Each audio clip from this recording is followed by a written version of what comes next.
Yeah guys, so Randy from NoLimit Beekeeping here. So I've been called out to the Arouca area to remove this beehive. As you can see, the landowner used a bucket as a stand for his plant, and they're inside the bucket. So you can see a little hole there. You're going to be inside this. So guys, let's remove it.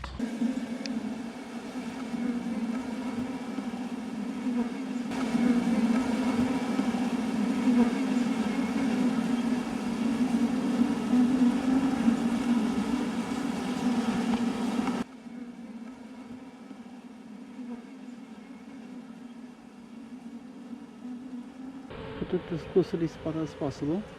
Look at the bees fighting to go back in. So guys, another hive safely secured and getting ready to go to a new home.